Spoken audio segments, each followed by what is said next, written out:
that um, first and foremost, I'm Ashley, founder and CEO of Black Prana Yoga Magazine and Black Prana Yoga and Pole, and I've been teaching for about a decade, and I've been running a business for a little more than that. Um, what I've learned along the way is that there's a whole bunch of fluff out there, and a lot of times when it comes to business and wellness coaching, that's what they're going to give you. But I don't want to be that person, and I'm not really good at being that person anyway. Let me be honest with you. The same way I teach business is the same way that I teach yoga. Same way I run teacher training. I just give you the goods. So here's what exists out there, right? Um, Typically they have you start with your why. My presentation is no different. Why are you doing this? Why are you here? Has anybody told you why that why is important? Or they just ask you what it is? Has anyone been told like why it's necessary? I mean, you have to know why you're why you're doing what you're doing. Like Mm-hmm. otherwise you have to, I mean, you have to know the purpose, or it's easy to get lost in your vision. It's easy to get pulled into somebody else's vision. Mm-hmm. Like all of these things, knowing a why makes it easier, and knowing a why and then being able to like look at it written down, because then it becomes more concrete and it's easier to maintain the direction of whatever goal that you have. Yes. Having a why is very important. Here is why you need it. Okay. Because money is not enough. And I know that sounds wild when you're running a business to be like, money's not enough. But we go, but it sure would be nice. Yeah, it is necessary, but it's not enough. And here's let me tell you why it's not enough. Because it's going to get on your nerves. Some customers, something is going to happen in the business where it's just going to work your last good nerve. And you're like, I don't care how much I get paid. This isn't worth it. So that's why I say money is not enough. Because we've all had a piece of something job before, like a little bit of a job, and they work your nerves and make you angry, and you're like, I don't need this. And you want to flip the table and walk away. Right? When you know that your livelihood is connected to this place, but they have pushed your absolute last button and you're ready to walk off. Okay. So that's why I say the money is not enough. So does that make sense to y'all now? This is why that why being your driver, it needs to be something that's going to push you in a direction of working late, working early, and working in between. And the money is not the thing that can do it. And the other reason that it can't be the thing that can do it is because when it's not coming in, that why is going to have to keep you going. Like why you started this in the first place.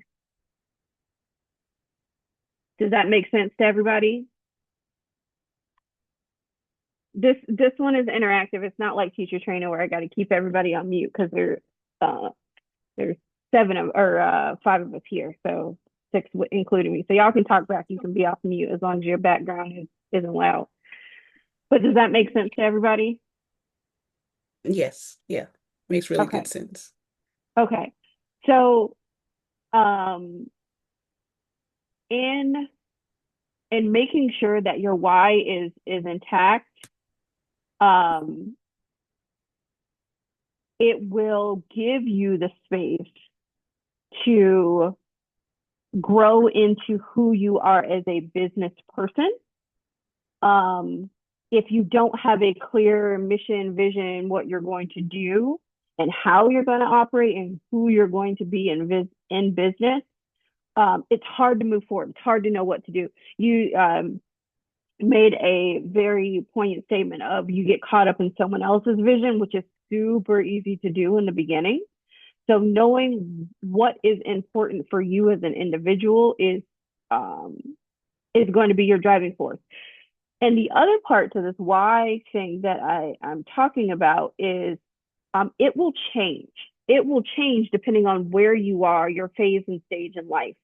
I said I've been doing this for a while now. My oldest child is will be 16. So he will be 16. My daughter is going to be 12 So what I needed for them when they were toddlers is not the same as what I need for them as teenagers, right? So what my life looks like with them as teenagers versus what it looked like when I started when they were toddlers is completely different world. My why in the beginning was because my daughter had a muffins with moms at the elementary school, and I had a regular job at the time, and I couldn't go. It was like a preschool thing, something, and I couldn't go because I had a regular job and I was doing the studio thing at the same time, and I was annoyed that I couldn't go to this thing. And when your kid comes up to you and is like, "Mom, you missed it," and everybody was there, blah blah blah blah, you feel bad. So for me, my driver at that point was I don't want to miss any activity. So from that point forward, I've pretty much been able to drive my kids to school, pick them up, and participate in their lives in the way that I wanted to. And that was my why to do it. Now it is because it's changed. It's because I have been spoiled and I can't go back. That's where I'm at now. I'm on the other end of working for myself for 10 years, and I've reached the stage of I'm a really bad employee because I know what the other side looks like. So it does change as you grow in business, but figuring out what your starting point looks like is really important because it helps you shape um, who you want to be in business. All right, I'm going to start this presentation for us here so we can look at it as well. Let me screen share first. There we go. Can you see my screen? Yes? Okay. And then move this thing. Let me start this.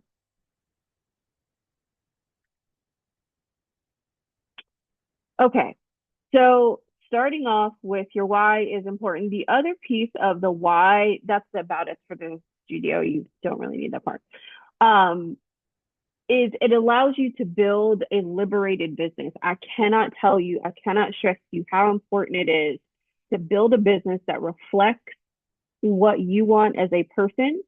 And the reason that this is so important is so you don't inadvertently build something that you hate because it is miserable to build an audience of people that you don't necessarily care for, but you showed up and you were putting on the business hat of what you thought you were supposed to be as an individual or what somebody told you. Again, you were supposed to be as a business person or a yogi because that happens a lot in the space, in the yoga space. Yoga people are supposed to show up and I don't know, be vegan and salute the sun and whatever else it's supposed to look like. If that is your jam, more power to you, but it needs to legitimately be your jam. If it is not who you are as an individual, please do not build a business that reflects those views and values because eventually it will start to get to you and you can only keep up that facade for so long. So for me in the beginning, I did not carefully curate enough whom I wanted to teach yoga to and who I wanted to come into the studio. The studio picture that you see here is about when I started to kind of figure that out in this particular space. But in the beginning, a lot of things were wrong before we got to the space that we're in. I had 3,000 square feet in the beginning, so my overhead was ridiculously high. I personally had to teach 23 classes a week, just me, and still pay two other people to attempt to keep the lights on. You're shaking your head, and that is exactly how I felt because it was wild. Okay. But what I do not recommend teaching 23 classes a week to anybody. It's stupid, absolutely stupid. Um, but I didn't know enough at that time when I first started to curate this experience to say, okay, I need to make sure that I am creating a space that serves me as well and not just these four walls that I'm in and not just be worried about I only got to pay this rent, I only got to pay these lights. Okay. So it is important to, oh, and in addition to that, I forgot this part. Not only was I beholden to this building, so I was married to this building, I was married to a man, and I had two young kids at the time. Um, because I'll fast forward to the other part of that story later. So it was a lot. When I tell you it was a shit show, it was a lot. Okay. I felt like, and there were times where I would leave so late because we did the renovation in this building that was 100 years old. So you can imagine that the building had 100-year-old problems. I have hung drywall. I have laid floor. I have compression hammer a wall to get plaster off of it before. I know how to drywall tape. I know how to put in a faucet. There are a lot of things that I know how to do that I would prefer to never have known how to do, but they are courtesy of running a business. But you don't know what you don't know in the beginning. Okay. So I say all that to say, be mindful of what you build. So what is so, so, so important when you start is clarity around your why. Define what your vision looks like.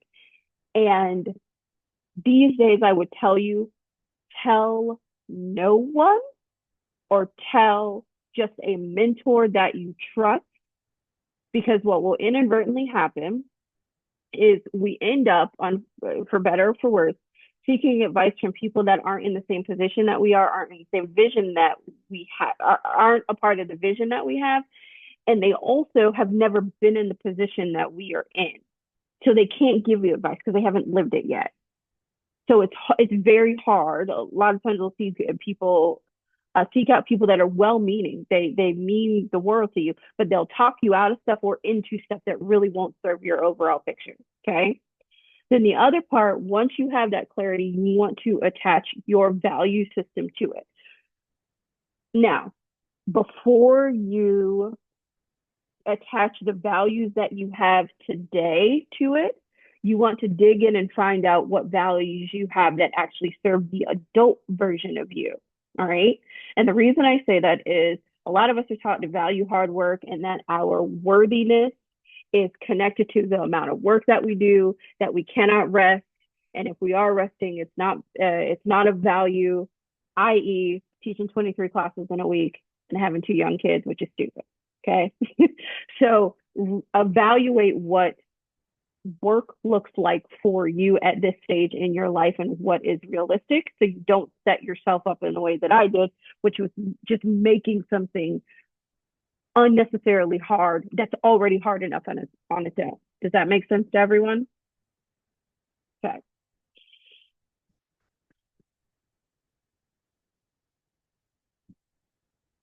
All right.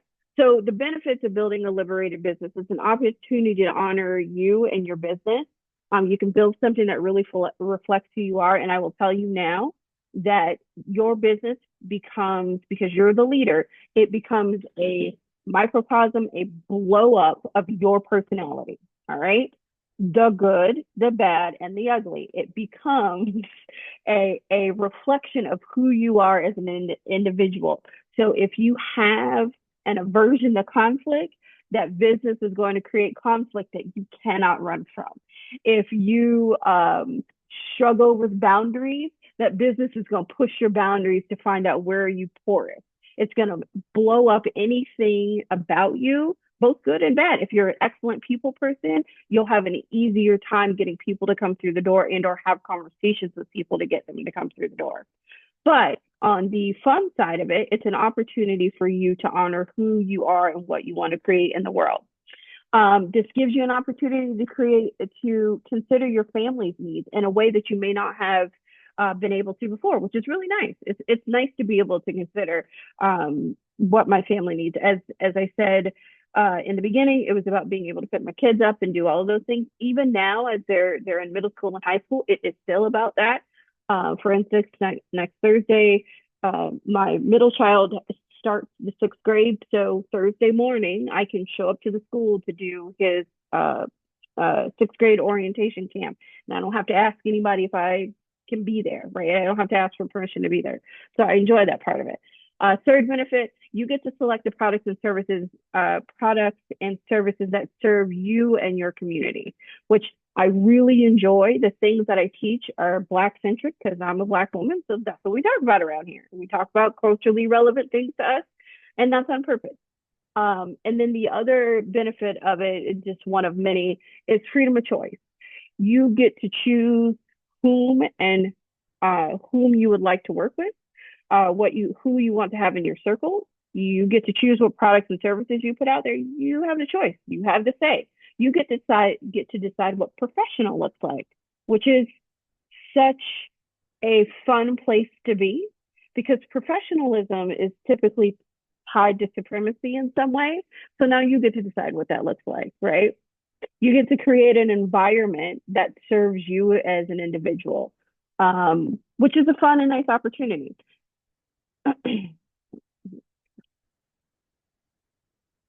Now, let's talk a little about liberation versus hustle. Capitalism does definitely teach us to equate output with worthiness. Let me tell you right now, the money that you make, there's no amount of money that you make that is going to be as valuable as your self-worth as a human being. So when somebody says charge your worth, I believe that is absolute BS, because I can be like, okay, are you worth $10 million? Are you worth Sapphire Ruth, are you worth $5 million? You are $250 million. No amount of money that I give you is going to value your life as a human being. What profit is, what money is when it comes to business, it's just a damn math equation. It is your overhead expenses plus the profit you want to turn. And in my case, it's typically 35% is what I'm looking to go with. Does your math? That's what I want to know when it comes to your pricing. I don't care your value as a human being. That's a given. That's a constant. All right. So if we can decouple our self-worth to the money from the money that we make, now we have an opportunity to grow and scale the business. And the other thing is it allows us to not take it personally when shit doesn't work. It doesn't punch you in the face when your sales didn't go well, because it's not a moral failing. It's just, I need to tweak something in this thing over here. Does that make sense to everybody? I see everybody nodding and smiling at that one, because I know we've all were told, you got to charge your worth. No, dog. I'm valuable regardless of how much money I charge. It's more so that you have to,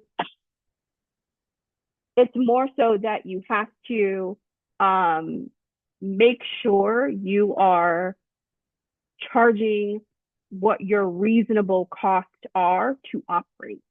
And if you're not doing that, you're going to struggle. That's it.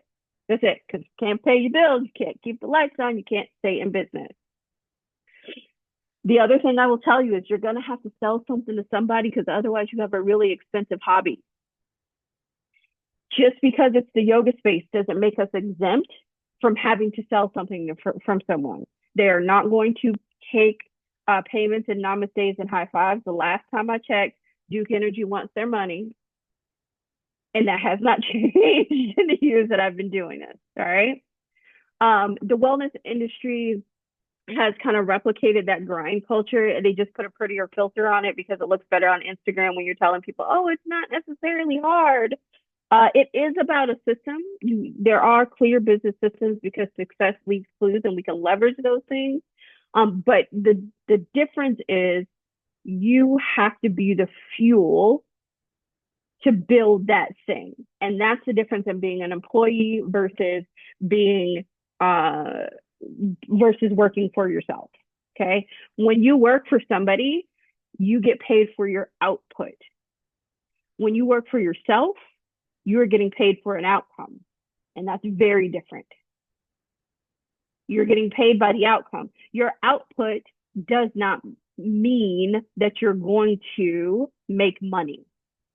Because if you're working in a way that is counterproductive to the things that you need to be successful, i.e. you're not selling anything, but you've spent 40 minutes building a website that you have no idea to build how to drive traffic to, just because you put in that output and put in those hours, that does not mean that you're going to be paid.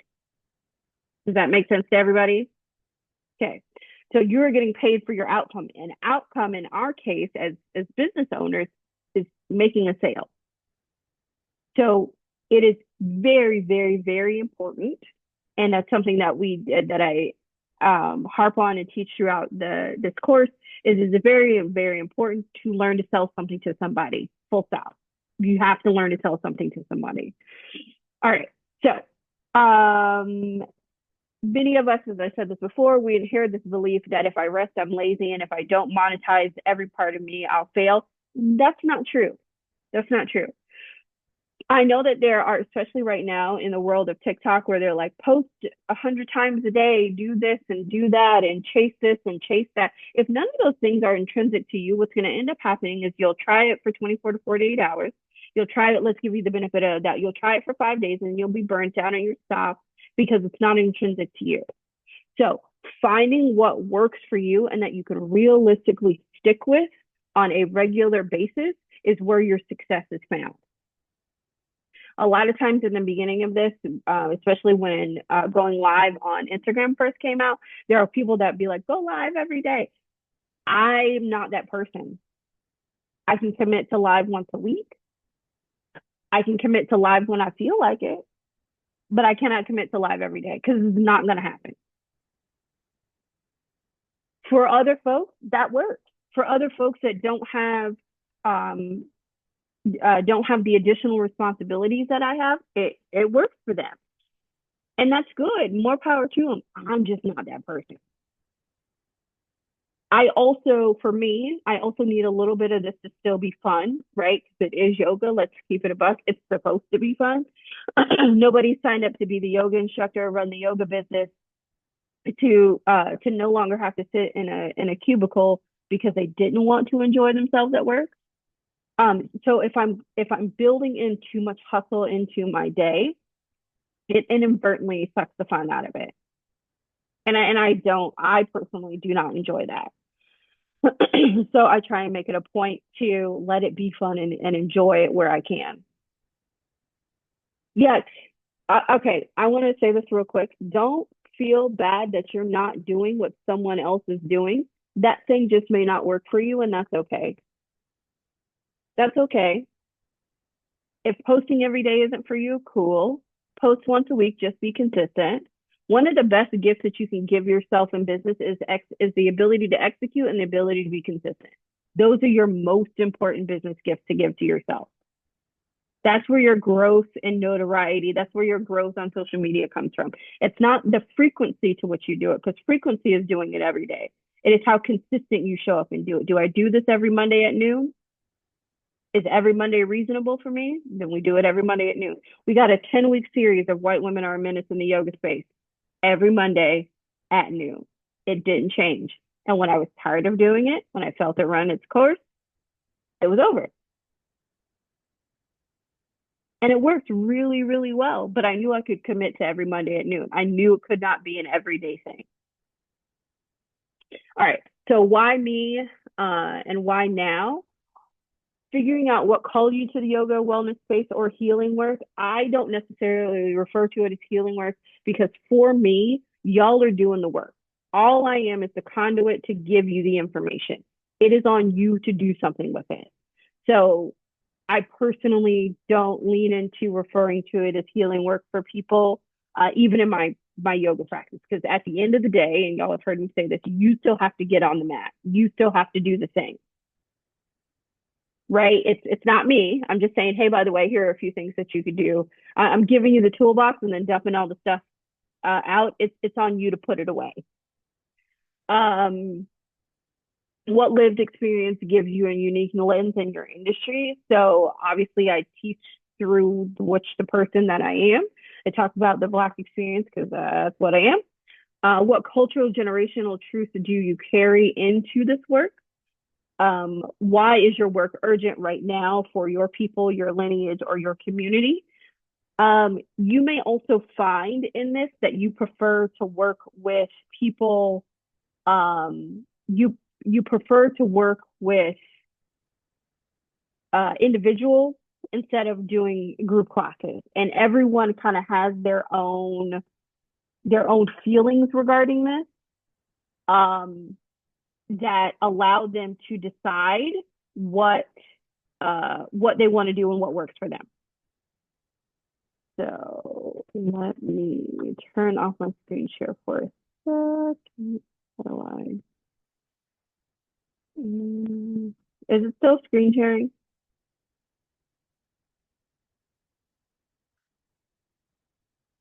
Oh, there you go. Stop share. That's what I want to do. Okay. I just need to turn it off because we're at the end.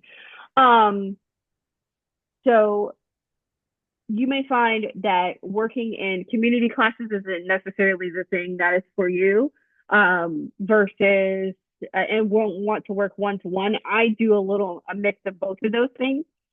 But either way, regardless if you teach one, if you teach the other, if you just decide to do an online, if you do in person, however it is that you decide to show up for your business, just make sure whatever you're choosing is fully authentic to you as a person. That's really what's important um, about this, and how you decide to build so you don't, as I said before, inadvertently build something that you don't like. Questions for me for now. Do you have any questions thus far? I know a few of you popped in a little bit later. Um, we were just going over the slides um, for the small presentation, but my promise to you was we were just going to keep it a buck and keep it real, and I was going to give you the real nitty gritty of this, in addition to the slides and all that jazz. So, all right. Do we have any questions at the moment? Yes, no, maybe so. Okay. Hold on one second because my Zoom is being weird. I'm going to fix that really quickly. Hold please for just a moment.